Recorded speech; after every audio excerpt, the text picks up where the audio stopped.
حضرت یوسف علیہ السلام نے پھر سالوں حکومت کی مصر پر، پھر وہیں ان کی تدفین ہوئی، اور جب تدفین ہوئی تو اختلاف ہو گیا۔ ہر قبیلہ کہتا تھا ہم نے اپنی طرف یوسف کو دفن کرنا ہے، اس لیے کہ جس طرف ان کو دفن کریں گے خوشحالیاں ہوں گی۔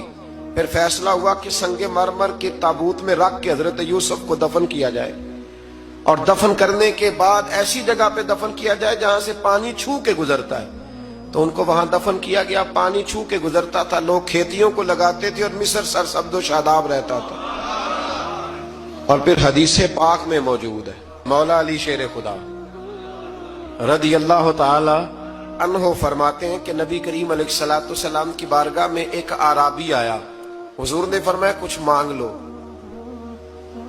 اس دیہاتی سے۔ حضور نے فرمایا ہے آج وہ مائل باتا، اور بھی کچھ مانگ لے۔ تو وہ کہنے لگا حضور آپ مجھے سواری کے لیے اونٹ دے دیں۔ حضرت علی کہتے ہیں میں نے کہا ہے افسوس، مانگا بھی تو کیا مانگا۔ حضور نے فرمایا چل کچھ اور مانگ لے۔ کہنے لگا چلے آنے جانے کے لیے کرایہ بھی دے دے، زادرہ بھی دے دے، کھانے کیا مانگا۔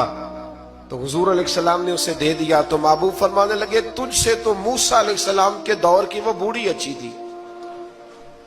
کہا وہ بوڑھی کون سی بوڑھی؟ تو حضور علیہ السلام فرمانے لگے رب کریم نے حضرت موسیٰ کو حکم دیا کہ جب آپ مصر سے نکلے تو حضرت یوسف کی قبر کو کھود کر ان کا تابوت بھی ساتھ لے جائیں۔ حضرت سیدنا موسیٰ علیہ السلام نے عرض کی مالک وہ کیسے پتہ چلے گا؟ فرمایا وہ تو آپ نے خود ہی پتہ کرنا ہے کہ وہ تابوت کہاں ہے۔ وہ دریا کے اندر تھا۔ کیسے پتہ کرتے کرتے پتہ چلا کہ ایک بوڑھی اماں ہے، اسے پتہ ہے تابوت کہاں ہے۔ وہ کدھر ہے تابوت؟ تو بوڑھی اماں کو پتہ ہے۔ حضرت موسیٰ بوڑھی کے پاس گئے، کہنے لگے اماں وہ تجھے پتہ ہے یوسف کی قبر کہاں؟ کہنے لگی پتہ ہے۔ تو کہا اماں پھر بتا دو۔ کہنے لگے مفت میں بتا دوں، نبی کے مزار کا ایڈریس اور فری میں بتا دوں، یہ کیسے ہو سکتا ہے؟ تو حضرت سیدنا موسیٰ فرمانے لگے چل قیمت لے۔ طبرانی کی حدیث ہے، حضور بیان فرماتے ہیں حضرت موسیٰ کہنے لگے بتا کیا لے گی؟ کہنے لگی مجھے نہ جنت میں وہ والا مکان دلائیں جس کے پڑوسی موسیٰ علیہ السلام ہو، میری اور آپ کی دیوار کٹھی ہو، کیا عقیدہ کند اللہ اکبر۔ تو حضرت موسیٰ کہنے لگے چل اماں مہربانی کر جنت مانگ لے، اب تو پڑوس ہی مانگنے لگ گئی ہے۔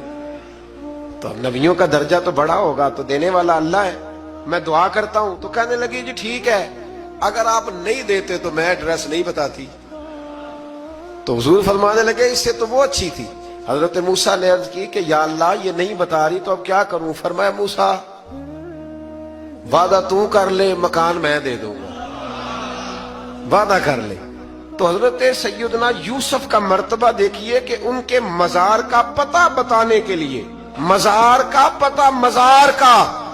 پتہ بتانے کے لیے اس خاتون نے حضرت موسیٰ سے جو قیمت لی وہ یہ تھی کہ میں جنت میں آپ کی پڑوسی بنوں گی پھر ایڈریس بتاؤں گی۔